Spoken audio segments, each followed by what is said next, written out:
जिस समय युद्ध निश्चित हो चुका था कि अब कौरवों और पांडवों के बीच में युद्ध होगा ही सही, उस समय भगवान कृष्ण से सहायता मांगने के लिए दुर्योधन भी गया और अर्जुन जी भी गए। अर्जुन जी पहले चले गए थे, दुर्योधन पहले चला गया, अर्जुन जी थोड़ी देर बाद आए। पर दुर्योधन गया और भगवान जहां विश्राम कर रहे थे तो भगवान के सिरहाने जाकर बैठ गया दुर्योधन। पीछे से अर्जुन जी आए तो अर्जुन जी आकर चरणों की तरफ बैठ गए। भगवान की नींद खुली। अब जैसे ही व्यक्ति की नींद खुलती है तो सबसे पहले नजर कहां पड़ती है? जो सामने बैठा हो। ऐसे सोएगा व्यक्ति तो पैर इधर है तो नींद खुलते ही निगाह सीधी सामने नजर पड़ेगी। तो भगवान को अर्जुन से पहले दिखे तो भगवान ने अर्जुन से कहा, अर्जुन कब आए तुम? अर्जुन ने कहा, सरकार अभी अभी आया हूं। अच्छा अच्छा, बोलो। अर्जुन जी ने कहा, सरकार युद्ध निश्चित हो चुका है, आप जानते हो। अब सहायता के लिए मैं आया हूं आपके पास।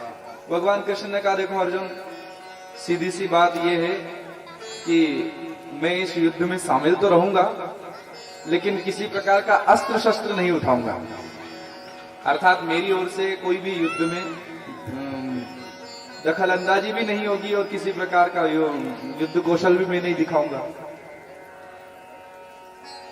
इतनी देर में पीछे इधर सिरहाने की तरफ जो दुर्योधन बैठा था उसने कहा, सरकार हम भी तो आए हैं, अर्जुन तो बाद में आए, हम पहले आए हैं। भगवान ने कहा, अच्छा अच्छा अच्छा, दुर्योधन तुम भी आए हो? हाँ ठीक है। अरे हमारी नजर पहले अर्जुन पर पड़ी, हमने पहले अर्जुन से बात कर ली। ठीक है, तुम भी आए हो तो तुम पहले मांग लो। दुर्योधन ने सुन ही लिया था कि ये अस्त्र शस्त्र उठाएंगे नहीं, तो दुर्योधन ने मन में सोचा, ये अस्त्र शस्त्र नहीं उठाएंगे तो इनसे कोई माखन चोरी थोड़ी करवानी हुआ युद्ध में, इनको मांगकर क्या करूं। भगवान कृष्ण ने कहा, दुर्योधन देखो, एक तरफ मेरी नारायणी सेना है और एक तरफ मैं हूं। तुम चाहो तो नारायणी सेना मांग लो, तुम चाहो तो मुझे मांग लो। दुर्योधन ने मन में विचार किया कि नारायणी सेना लेने में फायदा है, काफी बड़ी सेना थी भगवान की, इनको लेकर क्या करूंगा। तो उसने कहा, सरकार मुझे तो नारायणी सेना चाहिए। भगवान ने कहा, ठीक है दुर्योधन, मेरी नारायणी सेना तुम्हारी तरफ से लड़ेगी। और सच में युद्ध में भगवान की सेना भगवान के सामने से लड़ी। आश्चर्य की बात है। अर्जुन से कहा, अर्जुन तुम मांगो, तुम क्या चाहते हो? अर्जुन ने कहा, सरकार ये तो दुर्योधन ने पहले मांग लिया, पर आप अगर मुझे मौका देते और मैं पहले मांगता तो भी पहले, अगर मुझे अधिकार मिलता तो भी मैं नारायणी सेना तो नहीं मांगता, मैं आपको ही मांगता। और अभी भी मेरा कहना यही है, सरकार युद्ध में जीत मिले या हार मिले, विजय हो या पराजय हो, मुझे उससे कोई लेना देना नहीं।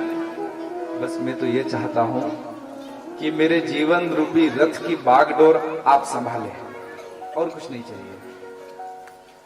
मेरा रथ चलाने वाले आप बने। ठाकुर जी ने कहा कि अर्जुन, मैं अस्त्र शस्त्र नहीं उठाऊंगा, कोई युद्ध कौशल नहीं दिखाऊंगा, क्या करोगे मुझे लेकर?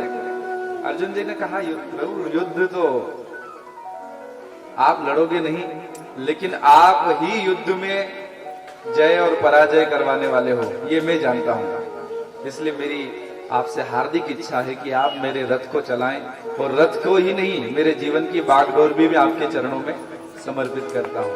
अब आप जहां ले जाओ वहां चलने को तैयार। बोलो राधे राधे। भक्त की भावना है।